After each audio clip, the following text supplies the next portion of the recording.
From the lion's den to the angel's den. Daniel was the third ruler in the kingdom of Babylon.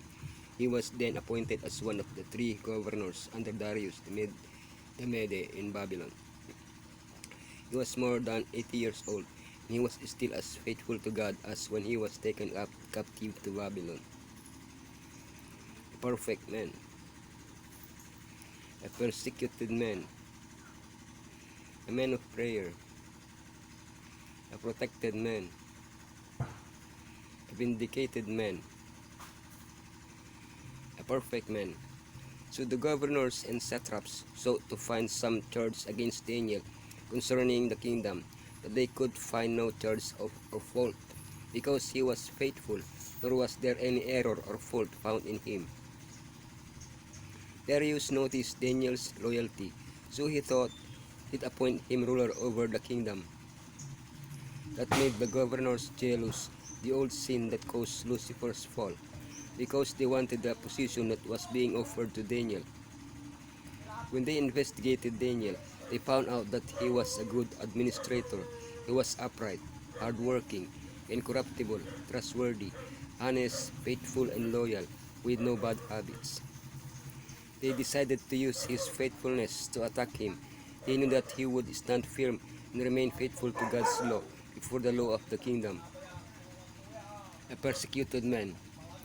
All the governors of the kingdom, the administrators and satraps, the counselors and advisors have consulted together to establish a royal statute and to make a firm decree that whoever petitions any god or man for 30 days, except you, O king, shall be cast into the den of lions.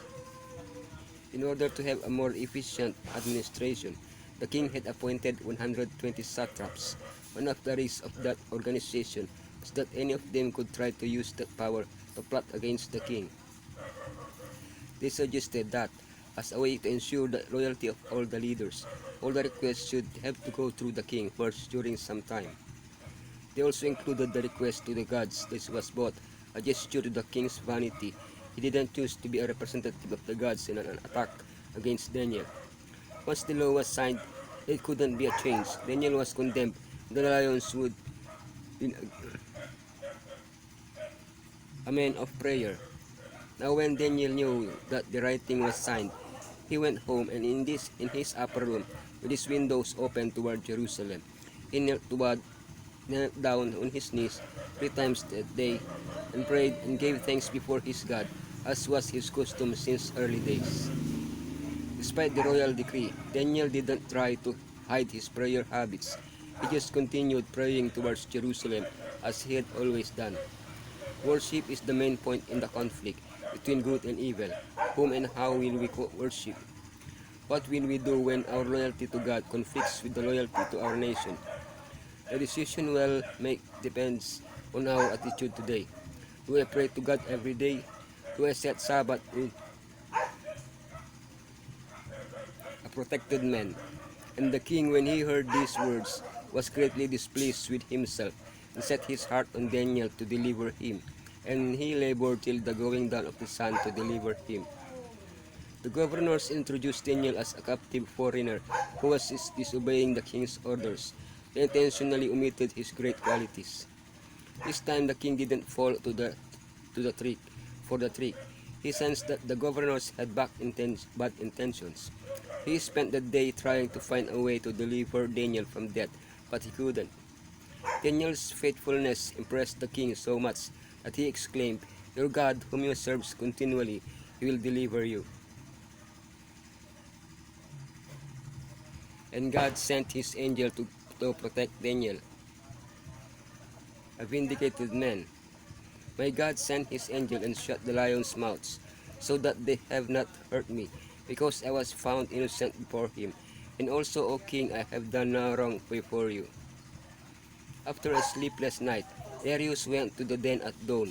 Would Daniel still be alive?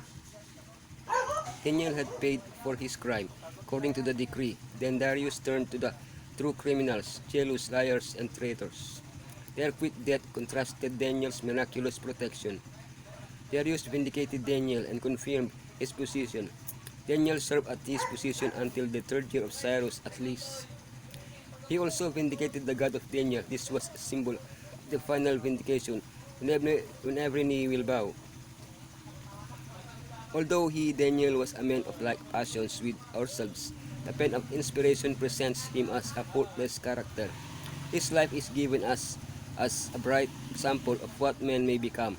Even in this life, if he will make God his strength and wisely improve the opportunities and privileges within his reach, he felt the need of refreshing his soul with prayer, and each day found him in earnest supplication before God.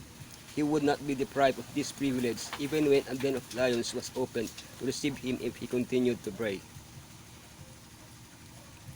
Daniel loved, feared, and obeyed God, yet he did not flee away from the world to avoid its corrupting influence.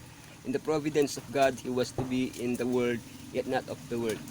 With all the temptations and fascinations of court life surrounding him, he stood in the integrity of his soul, firm as a rock in his adherence to principle. He made God his strength and was not forsaken of him in his time of greatest need.